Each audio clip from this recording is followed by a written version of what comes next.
Hey guys, it's getting close to the time when most of us are going to be starting school. I have to admit, I haven't decided when we're going to start yet. I keep looking at all the things that I've bought and all the curriculum, and I'm a little stress paralyzed, but I'm going to get there. I know I am. So I wanted to share with you today a few of the tools that I use during our morning time.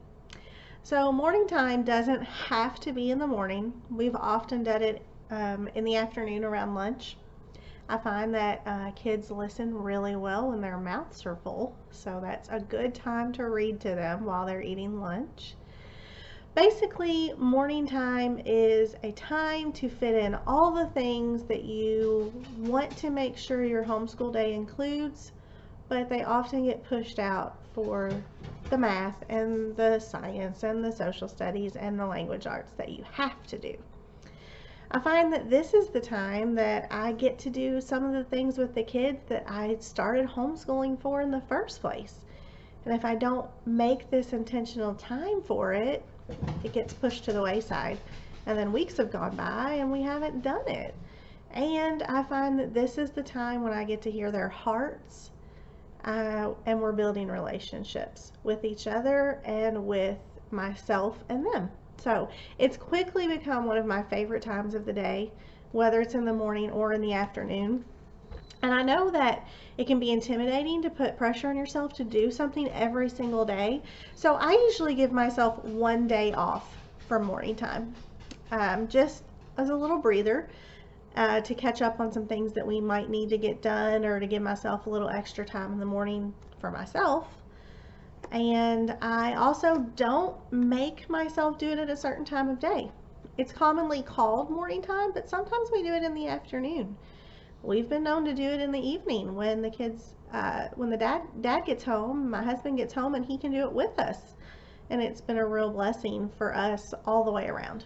So I just wanted to show you some things that we do during morning time that I'm excited about, and I think you might be interested to hear about too. So the first thing we do during morning time is our devotional. And this year we're going to be using two different books,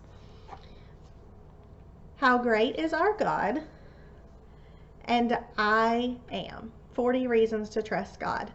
This one uses the name of God, one of the names of God, on every selection, and it teaches your kids through a story from the Bible. Both of these each day is like 1.5 or 2 pages. This one incorporates science. It is awesome, and my kids absolutely love it. It uses a science fact and shows how God is weaved into every single area and piece of the physical world. This is huge for us. I think it's a wonderful resource. I actually got this one at Hobby Lobby, and this one was a gift, but you can get them both on Amazon. And I've found that I have a wide range of ages. We're going from 4 to 11, and I've found that these two devotionals transfer well to all ages. So my next resource that we use, and my kids really like this, we've been working through it. This will be our second year with this one book. It was about $15 at a homeschool convention. I'm sure you can buy it online anywhere. Word of the day. So I let the kids take turns picking out a word to learn. Every word, it tells the word, it tells what type of speech it is. It gives you a word story. You get to talk about it, and then you get to act it out. Now, we might not do this every day. We'll probably do it 2 days a week, but they love it. It's fun, it gets them moving, and it gets some conversation going. So that is a really fun thing that we do. And then every day when we do morning time, I do try to read some poetry to the kids. We are currently still making our way through Where the Sidewalk Ends. They love this book. I usually get a don't stop, just read a couple more every time I open this book up, and I don't do anything with it. There's no plan, there's no lesson. I'm just reading poetry with them. I just like to share it with them. And if you don't have Where the Sidewalk Ends, you could get any poetry book from the library, from Amazon, from a bookstore. I think my feeling is that poetry changes the way that you think about the world around you, and they really seem to enjoy it. So I try to do that every day. And then I have a new idea for this year. I'm really excited about it. I usually try to do some kind of quick little grammar work during morning time. Like we'll diagram a sentence together. Or when we do our word of the day, we'll talk about the part of speech that it is, as far as adjective, noun, whatever. This year, when we do that, we are going to use Mad Libs and fill these out together. So I'll read through, the kids will take turns giving me the different parts of speech, and then we'll read our story that we have made together. This idea seemed so simple to me. It blew my mind, because why have I not thought of this? This is the easiest way to teach parts of speech.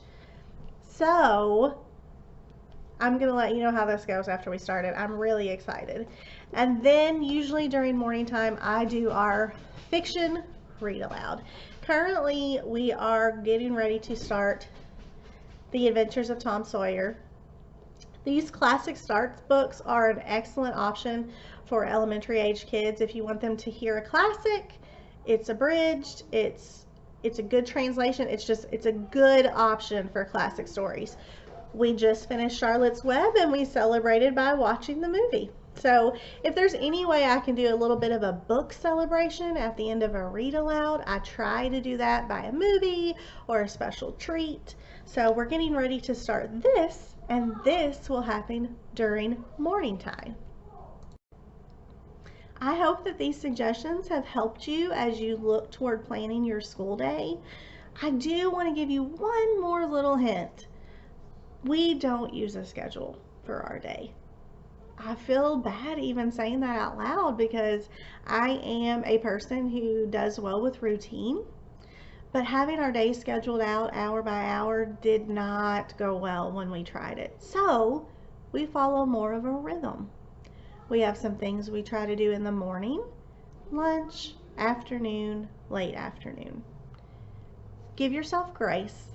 Be patient as you look toward this new school year and start making a schedule for yourself or a rhythm. And let me know if you try some of my ideas for morning time. I'm so excited to use some of these this year, and I hope to hear from you too. And last but not least, it's so important as a homeschooling mom to feed yourself. And I want to share a secret with you. This is my absolute favorite homeschooling book for moms. I have read it every year since I've started. It's probably got more highlights in it than words that are unhighlighted. It is a huge wealth of information.